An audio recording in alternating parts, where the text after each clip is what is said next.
Hi Simon, how are you? I'm good. I'm pleased to be here. Wondering what I'm doing here on a Sunday, but let's make something of it, Fahad. Yeah, I really hope that audience will get the most out of it. Okay, so let's dive into it straight away. So Simon, let's start at the very beginning.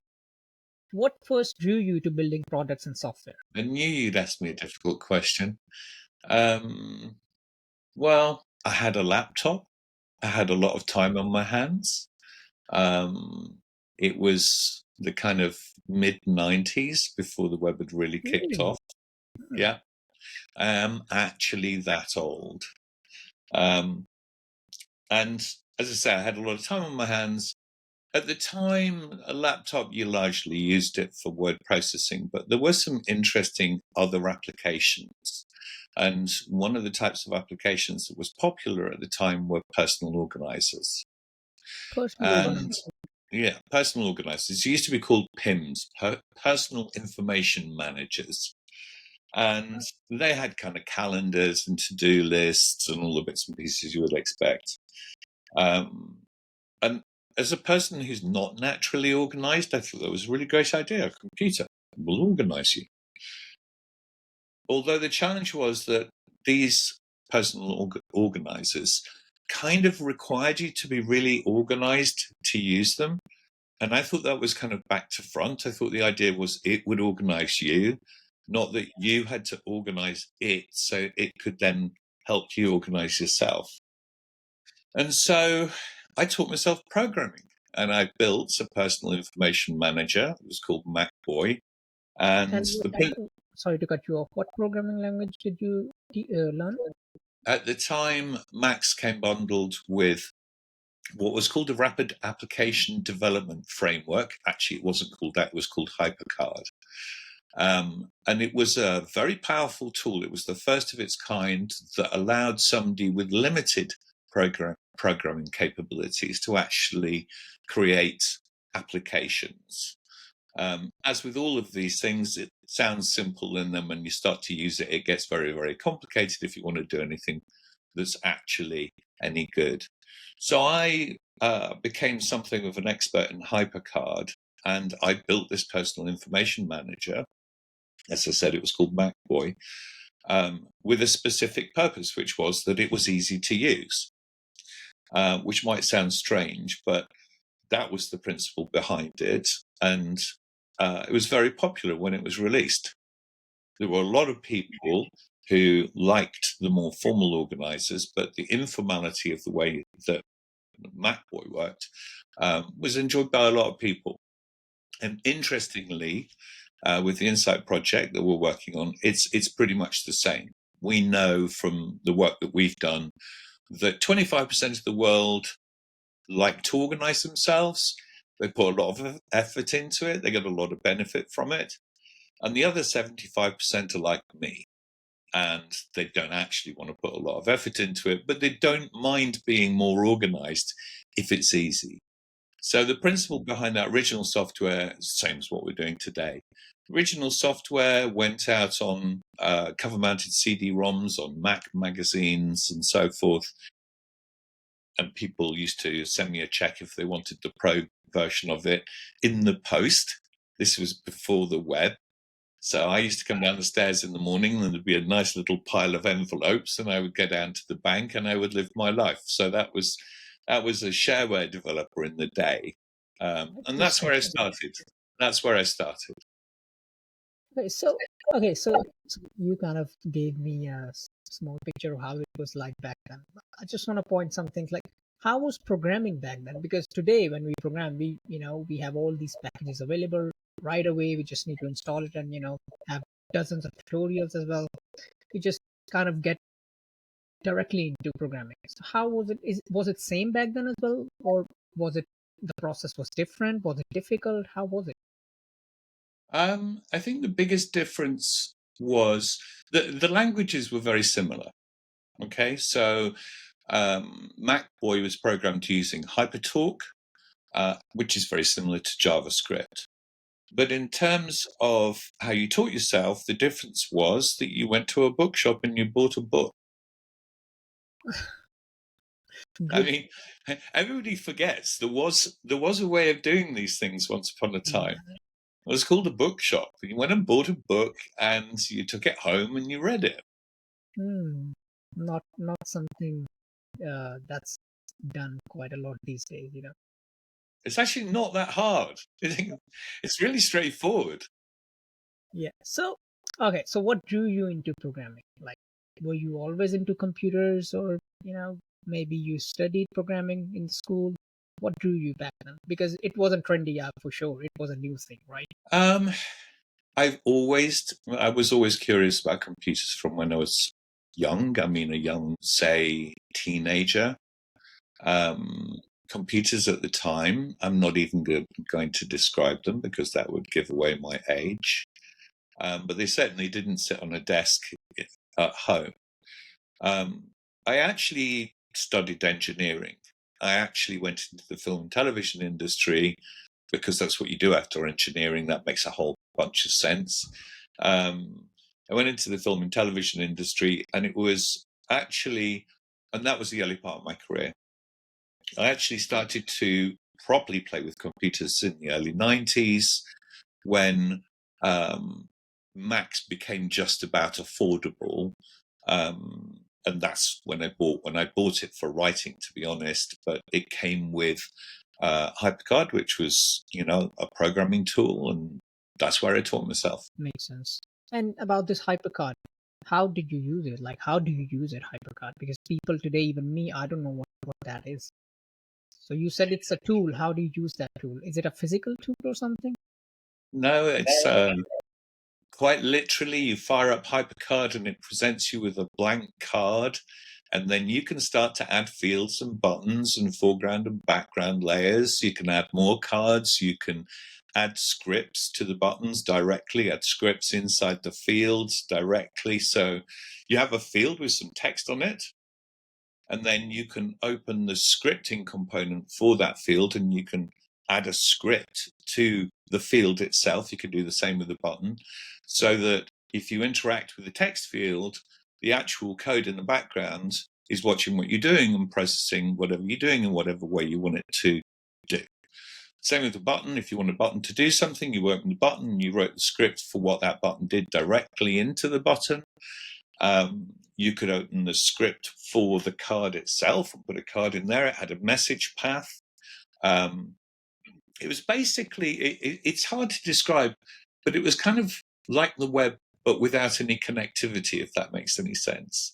So if you think about something like WordPress is a rapid application development framework, because you could make this site that'll do publishing without knowing any code, or then you can write some code, you can add some modules, you can modify modules, and you can do something ever more complex. HyperCard was the same. It just didn't have the ability to communicate. It was all local. It was all just for you. So it was you, your hypercard, and the books if you have to take references from. No internet? No, well, there was people were buying modems, people were connecting to the internet, but it was before the World Wide Web came along. So it was back in the days of the precursors to that. I can't even remember the names of the kinds of technologies that were around at the time. But the internet existed, it's just no one was using it really. Yeah. Okay, well, let's get back to the product part of our conversation. Um, okay, so before we talk about how to ruin a product, what to you makes a great product? What makes a great product? You can watch a lot of videos online about this. I don't know why you're listening to me. Um, what makes a great product is it solves a problem. It solves a real problem. So part of the framing for a product is what is the problem you're solving for the audience, and that audience might be quite specific. It might be quite broad. And what is your solution to that?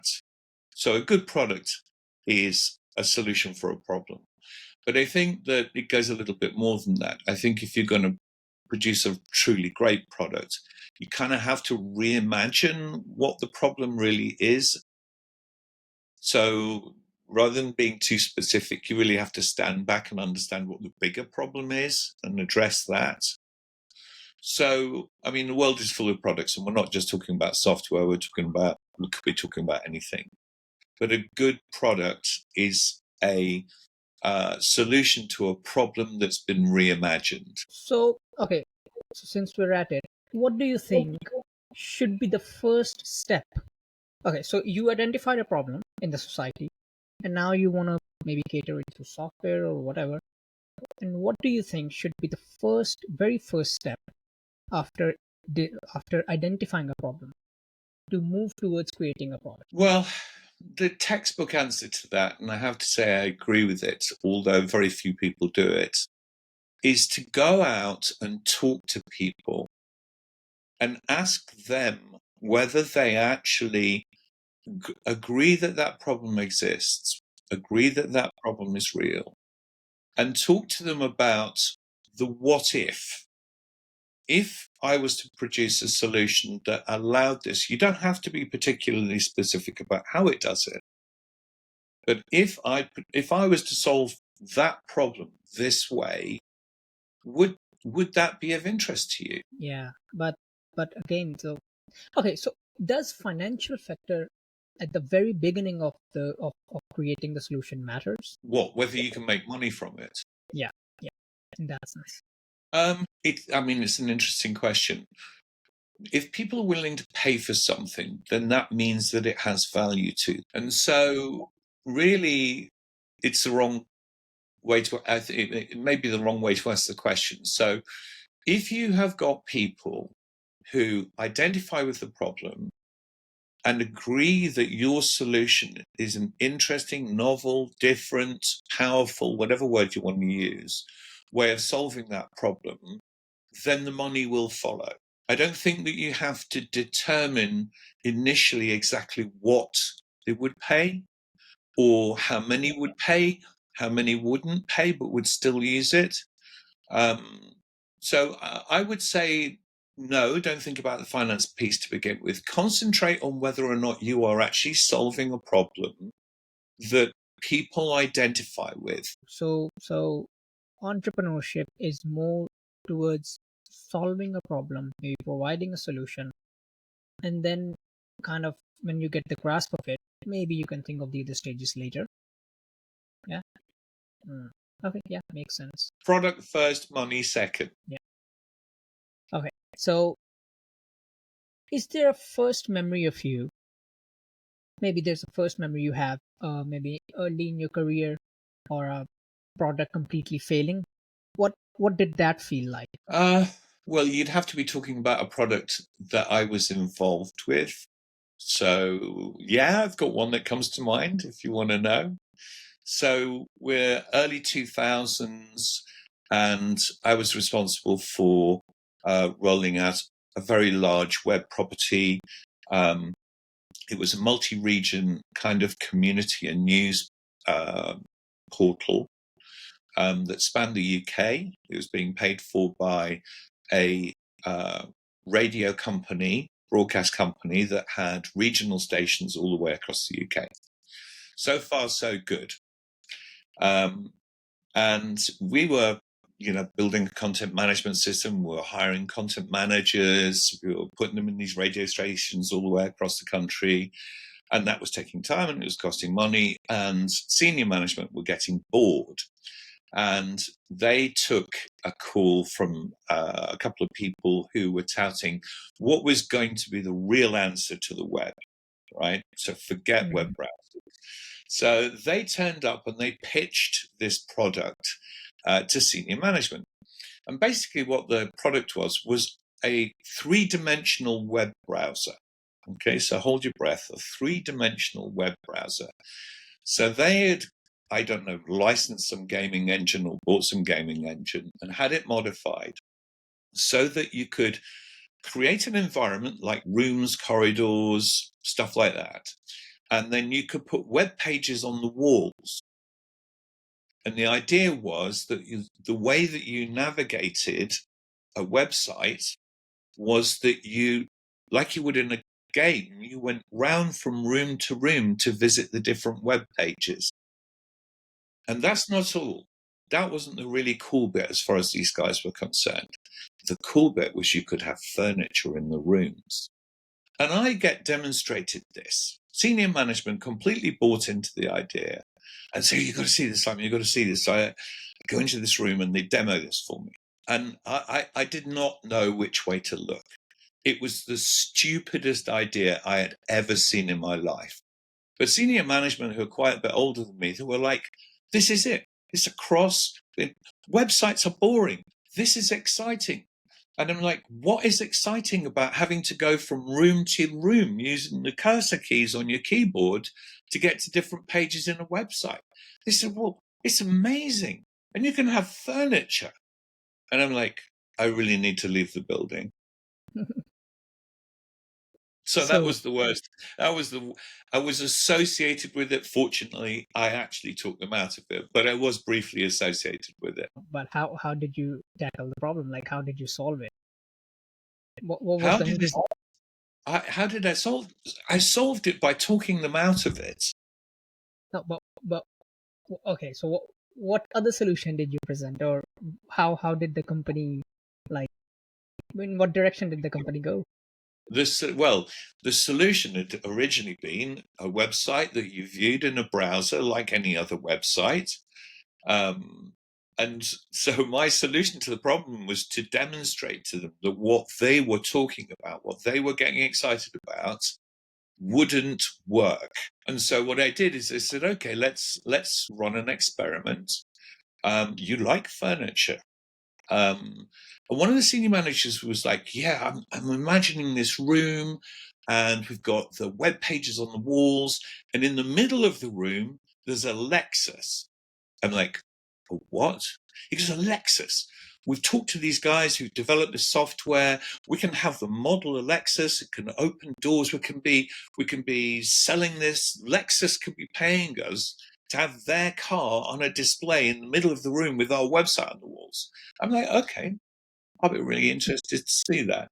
And so they spent some money and they didn't quite get a Lexus, but they produced a room with quite a lot of stuff in it. And there was going to be this cross promotion stuff, and it still had the website on the walls. And then I said, okay, let's see that. Let's see how that works. And the frame rate was so low because it was trying to process so much. So the more you made this an interesting idea, the slower it ran on a computer. And so it just physically wouldn't work. The minute that you actually did the thing that was what was drawing you into that whole paradigm, I'm afraid computers just said no. And so we went back to browsing. We went back to a traditional website, and we got on with doing that well. Makes sense. Okay, so Simon, I just want to turn our conversation a little bit around something. So you have had jobs in your past experience, right? Okay, so it wasn't like you always wanted to, after graduating, you just directly deep dived into entrepreneurship, building products, but you did get some experience in job, correct? Yeah. And what's your opinion on this? Because sometimes entrepreneurship, the entrepreneurship tag has been so, I don't know, maybe it has so much charms attached to it. People don't realize the effort it actually takes to be an entrepreneur. And most of the time, right after graduating, um, if a student, or if a newcomer doesn't have an experience in the field, and he just directly dives into entrepreneurship, what do you think about that in comparison to maybe spend a couple of years, early years of your career, working with people in a job environment, getting to know the professional environment, and then maybe having some experience after those years, build up your idea, get people with same mindset around you, and work on it. What's your thought on this? Well, in reality, I've kind of been an entrepreneur almost all of my life. I actually only worked for large organizations later in my career. and then only at a senior level. I think there is real value in going into industry and learning the kind of formal rules of how to work inside a business, how to operate inside a business. Somebody that wants to be an entrepreneur is somebody who's going to find that deeply frustrating, because they're going to be looking at somebody else's organization, somebody else's services, somebody else's products that are working for them. But they're not going to particularly necessarily like what they see. So, I became an entrepreneur because I was frustrated with what I saw when I was working for other people very early in my working career. But the question, should you work in industry before you do a startup? I think if you're going to be an entrepreneur, you have to have an idea. So if you come straight out of college and you've got an idea, then get on it and do it. If you go and work for somebody else, and irrespective of what you think of that other organization that you're working for, if you get an idea and you want to pursue it, you will go and you will pursue it. So I don't think it's so much driven by what you should do first. It's driven by when you get the idea and you feel that you've got the means to get on and do that. That's the moment. The moment dictates itself, I think. So it basically comes from within, right? It could be any point in your career, maybe early or later. Yeah, makes sense. Or maybe just time and time again. Yeah. Okay, so Simon, you for those who don't know, Simon is also running his agency, NDP, right? Yeah, tell us about a little bit about that. Agencies are very different than companies that produce products, whether they're mature or startups. If you are creating a startup or you are building a product, then it's really about one problem, and it's just a question of pulling that problem apart into composite pieces and then addressing all of those and assembling a solution and delivering it into the market. I think if you're an agency, you are delivering services and you will have skills, maybe in particular technologies, particular types of things, solutions. But each client is arriving and they have their own unique set of challenges. And so an agency is time and again having to reinvent itself as a problem solver or a solution provider because of the nature of each one of the different clients. Whereas if you are working in a startup on a product, then you have a very specific point of interest, point of focus that may develop over time, but it kind of stays relatively stable. So they're very, very different worlds. Yeah, but having said that, if we talk about skills, don't you think that one needs to have skills in both ends? Like even if he works for the product or works for his own product or runs his agency, skill needs to be there, you know? I think that agency work is interesting in that it teaches you problem solving on a repeat basis and quite a fast cycle. And so then if you do go to do a startup, you carry those problem solving skills into that space. Maybe you know some operational procedures, which are common to both. Both have an accounts department, both have an HR department at some point. So, yeah, I think that working for an agency or working for somebody else's business is useful in that you do get visibility of all of the skills and the processes and everything else. And then if you do decide to be an entrepreneur and run a startup, you know the basics. Yeah, makes sense. I totally agree with that point. Okay, Simon. How much of product failure comes from bad ideas, and how much comes from good ideas badly executed? You really got all the questions lined up for me.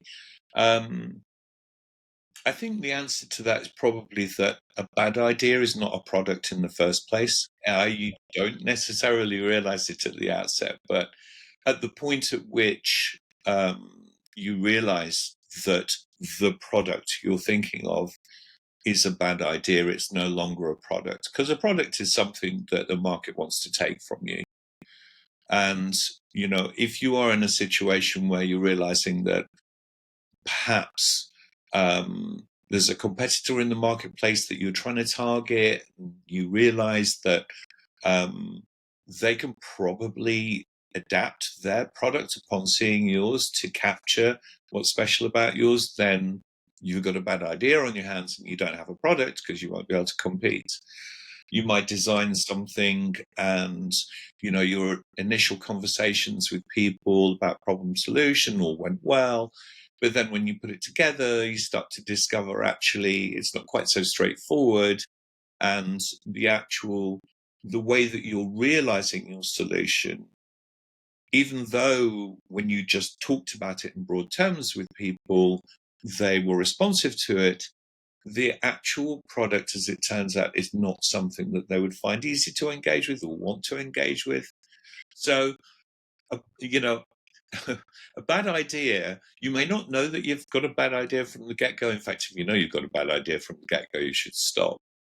But if it turns out that you have a bad idea, it's not a product in the first place. So, product failure doesn't come from bad ideas. It's that if your product is not a good idea, then it's not a product. I think the other side of this is, whether or not product failure comes from good ideas that are then badly executed. So yeah, there are a million ways in which your good idea can be badly executed, and that can cause you to fail. So I think you have to have this assumption that it's a good idea. If it turns out not to be a good idea, you stop. Then when you start to consider, okay, I've got a good idea, what are the ways in which I could fail? The list is literally endless. There are so many ways to fail. It wouldn't, I don't think, be helpful to talk about any of them. You could fail because you run out of money. You could fail because you lose a key employee. You could fail because just when you're coming to market, the competitor arrives who's ahead of your game doing the same thing as you. You could fail because you overcomplicate something that should have been simple. The list is endless. Yeah, and also my opinion in this is at least you should get to that MVP part before even deciding if it's a good idea or a bad idea. What do you say? Yeah, there are stages. Like I say, before you even try to put together an MVP, you should just talk to people, and that will rinse out a lot. And then yes, That's you want to get an MVP together as quickly as possible and get that in front of people, and then sense check that again.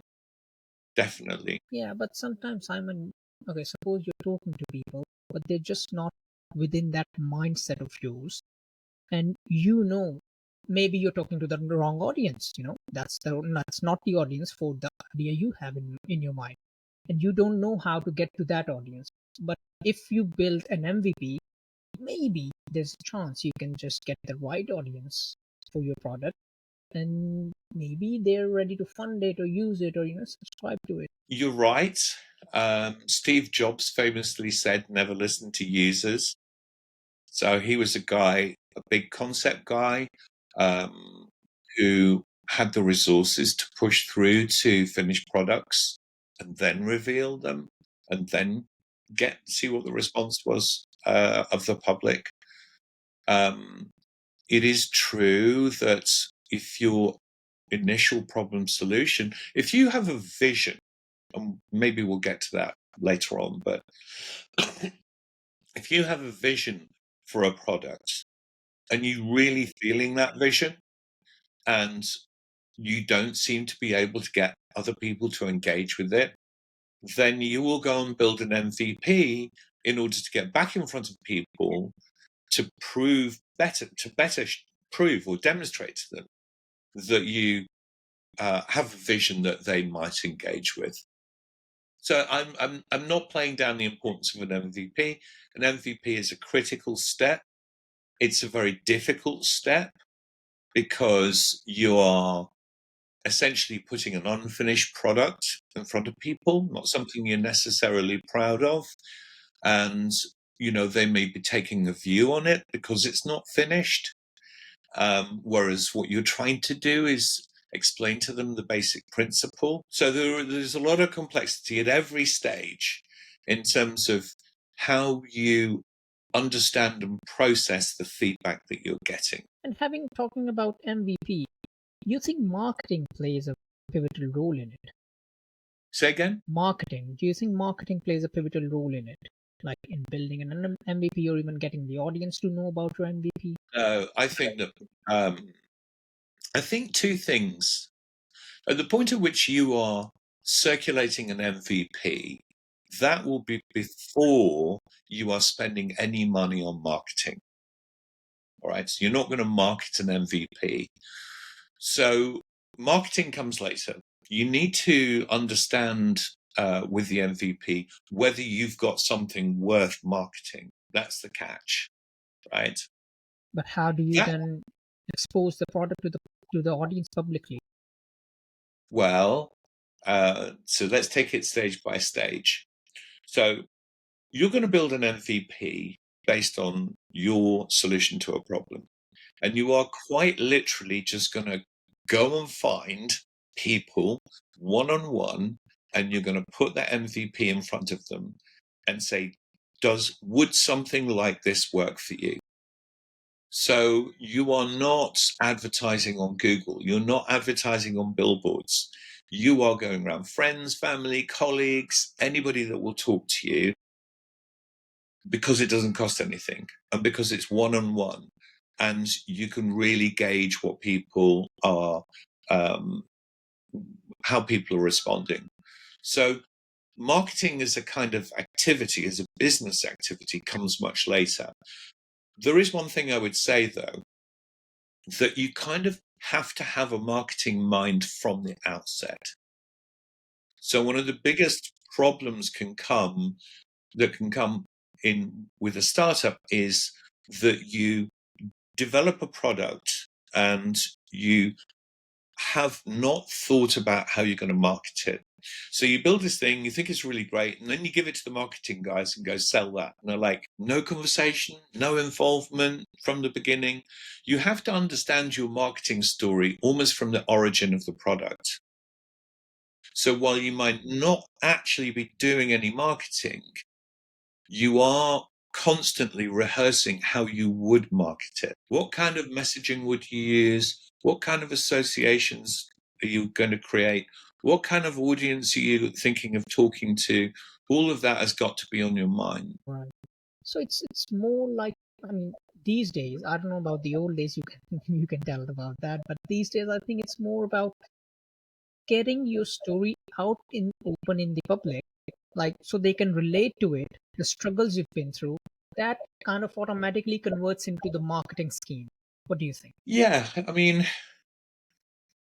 the old days. Yeah, I mean, we live in a very connected world. Products these days are, as you know, as we know, often find their way to market through influencers. They build communities around them, and that's how you work your way into the market, and it's very, very effective. I think the thing is that you have to get to a certain point before you can start. You have to be a little bit beyond an MVP. You have to have something that's genuinely useful in order to get the early adopters, the people who want to try innovative products, the people who want to talk about innovative products. You kind of have to have something in your hands. So the MVP is something that you are going around one on one with people and saying, look, this is my solution to this problem. Is that kind of making any sense? Once you've kind of got that in place, then you want to tidy that up, make it a little bit more presentable for the market. And then you go looking for those early adopters. Then you go looking for those influencers who might want to talk about it. Makes sense. Okay, and Simon, one more question. What do you think? How important is leadership, and how does it matter building a product? How much does leadership matter in building a product. I think at the end of the day, one of the critical pieces of, say, a startup is you are talking about a group of people working very hard with very little or no money to try and put something together, try and put a business together, not just a product, but put a business together. And, leadership plays a key role in that, in keeping everybody on board, in making sure that everybody is aligned with what it is that you're trying to do, and that there's agreement among everybody about that. So that takes leadership. How do you convince someone to join your product, or maybe the early days, the struggling days, when he has a family to feed and you don't have money to pay him? You ask him to work part-time. Put simply, there are startups happen in lots of different ways and forms, and the people attached to them have different relationships with them. So there are maybe 3 guys in Silicon Valley, who knows, and they've got wealthy parents. They can all sit at home with their rent paid, and they can think of their startup, and they can code all day and go to the bar at Well, night. that's a So very ideal case. that's at one end Talking of about the struggle. Yeah. That's at one end of the scale. At the other end of the scale there is somebody that, has got kids, has got a family to feed, that have a job. And I guess the appeal of a startup to them is to be doing something that's more than just a job, something that they feel that they can contribute to with a smaller amount of time, but where they can have, provide very valuable input, and where there's a longer term benefit from being associated with that startup. So there's an entire spectrum of ways in which you can be involved with a startup. And no, you can't expect somebody who has a family to feed to come and work for a startup that's got no money. But could they contribute to it? That's a different question. And there's a question: how do you, as an entrepreneur or founder, judge that someone you're approaching would work for you in the way you just described Fahad, your video just got really awful, and so did mine. What's it like at your end? Because I can barely hear you at the moment. No, your audio's almost completely gone for me. Yeah, the audio's completely gone. What do we do? I'm not sure what to do. Try talking to. I'm getting myself as an echo back, plus you, but I can barely hear either. Something is. Yeah. So let's just pause it here. Let's just pause it. Okay. Okay. What next? Okay, so Simon, a little bit towards the philosophical side of the product building, and how to ruin a product. Wow. So, do you think that most products are ruined I more think by fear or by overconfidence? both are kind of either end of the spectrum that you need to manage. I think that you can be pushing forward with a product vision and struggling to get traction with people. People are kind of processing what it is that you're proposing or showing them, but they're suggesting things that are not aligned with your vision, in terms of what it could do or the tools it should have and so on. And so I think that the fear of not doing what people want can lead you to creating a product which comes away from what your core vision was. And if you are going to pivot like that, you need to do it deliberately and consultatively with everybody that's involved.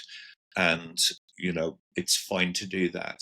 But if what's happening is that you are listening to opinions and you're becoming fearful that your vision is not getting traction, and then you start to adopt ideas from the general, whoever it is that you're talking to, then that kind of fear can cause a product to come off the rails really badly. On the other hand, I think, if you are overconfident in your vision and you're simply not listening to what's being said, then again, you can end up in a place where, as much as you believe in what it is that you've built and are putting in front of people, at the end of the day, nobody else is seeing or feeling that. So, the kind of either end of the same spectrum. Somewhere in the middle is a sweet spot where you are listening to feedback, Yeah, but you are maintaining your vision. yeah, makes sense, makes sense. So, and I think there should be a reality check on your thoughts as well. So, because sometimes you're just lost so much within your own mindset that, I know this is better for me. I know this is best for the society, and turns out we might as well not the better choice. So yeah, I agree with that. Okay. If you could go back and just a minute. Okay, so if you could go back um, and whisper one thing to your younger self I at the think start of your I product think journey, what would it be? what I would say is that this is going to be way harder than you think. Much, much harder and take much longer than you think.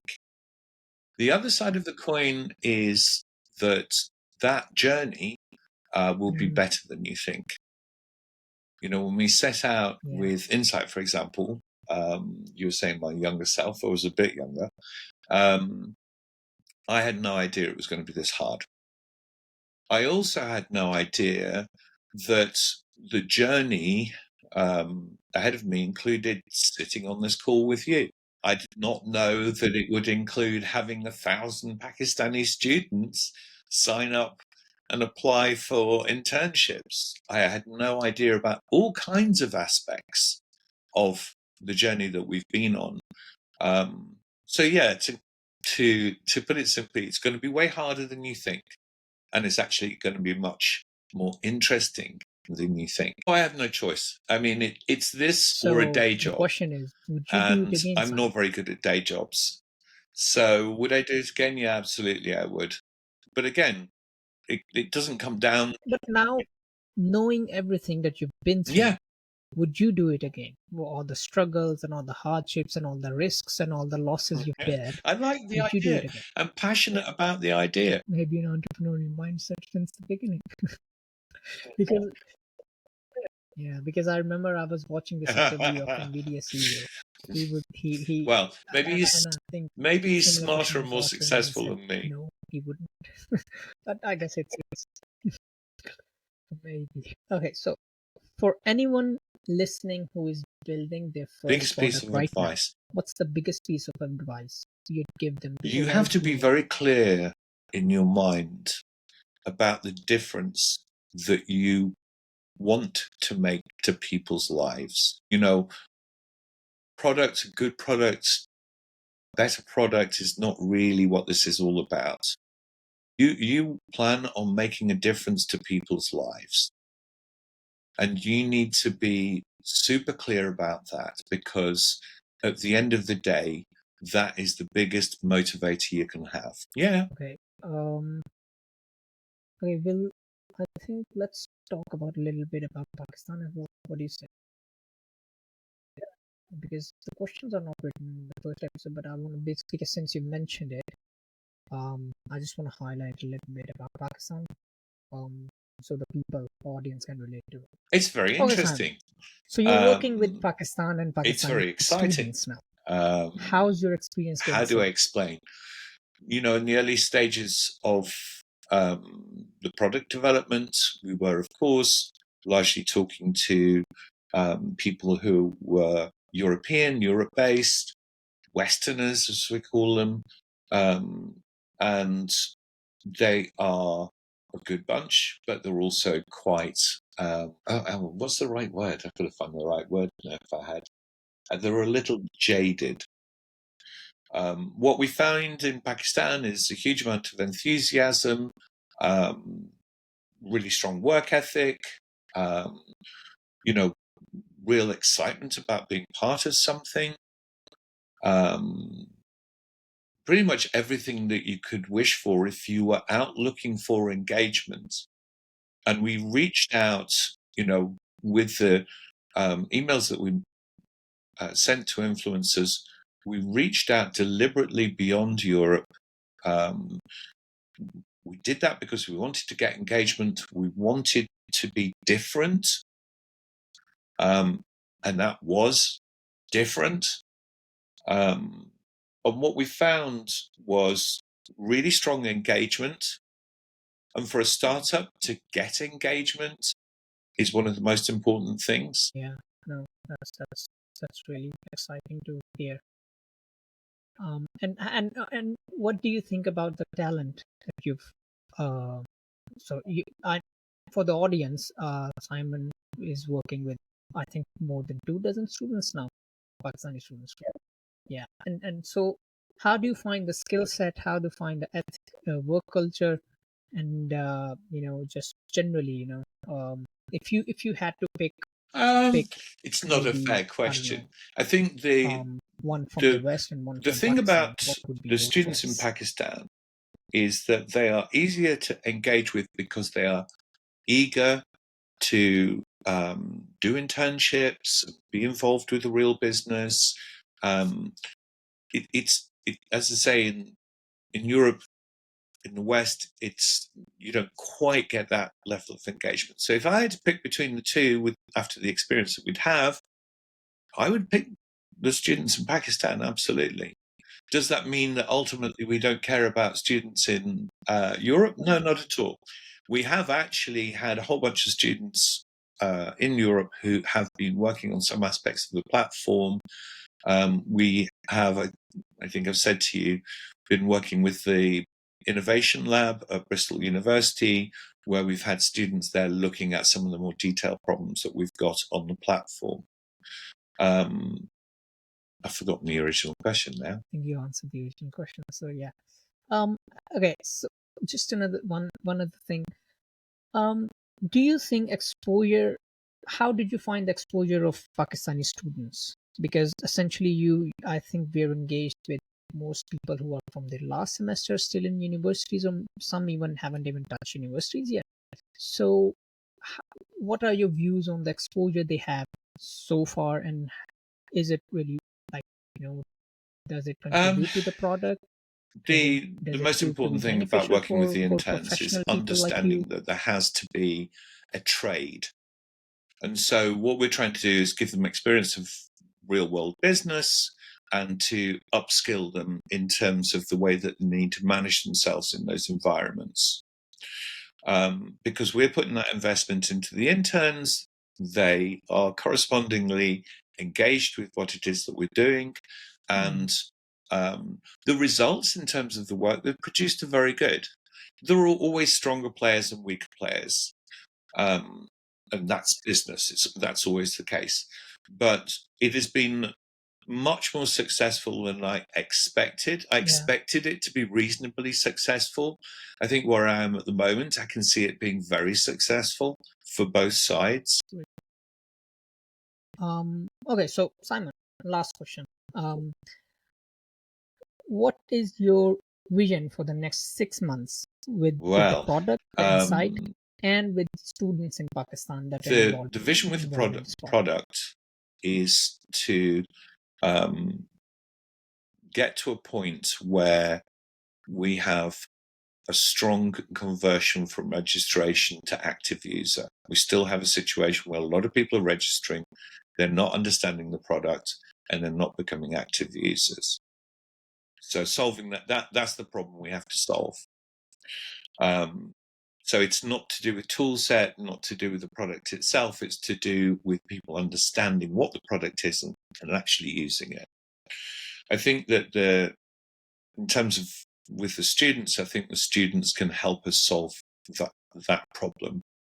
I think that we have a research team, we have coders, and we have quality assurance. So we have a research team that are going out and doing research in order to help us understand what we're getting right and what we're getting wrong and how we can increase that conversion rate. Then we've got the developers who can help us to refine the platform, make amends, bring new features on if They are needed. And then junior developers can do a lot of the work. They can do like 2/3 or 3/4 of the work that we need, especially when they're properly supervised. And then the quality assurance team to make sure that everything that rolls out onto the platform works and the experience on the platform is good. So I think, the team that we have across the next 6 months can really help us deliver that. But the real ambition would be to grow the number of students who are involved in the project one way or another. I mean, ideally, we want to get to the point at which we have student ambassadors who are using the product out when they're at university and recommending it to friends. It is the way that software really gets into the marketplace is through ambassadors. And we see an opportunity once we've got the interns settled into place to move on to start recruiting ambassadors who can really start to drive the numbers on the platform up, and at the same time continue to give us feedback about what we're getting right and what we're getting wrong. Makes sense. Makes sense. Simon, it was really nice talking to you. Know about the views and the visions and the thoughts you have, your experience. And I think this conversation just triggers me to have more conversations like this in future. And um, we will definitely roll out more plans and more conversations like this.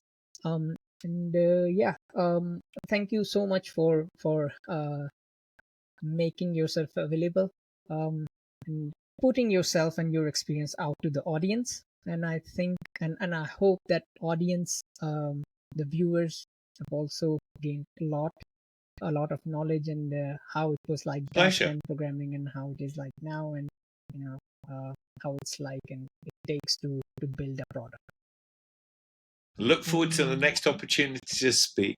yeah, I think All right, should we we should drop end it back now. onto that call that we had open, the Google Meet call? All right, I'll stop this here. See you in a sec. Uh, okay, I'll come back.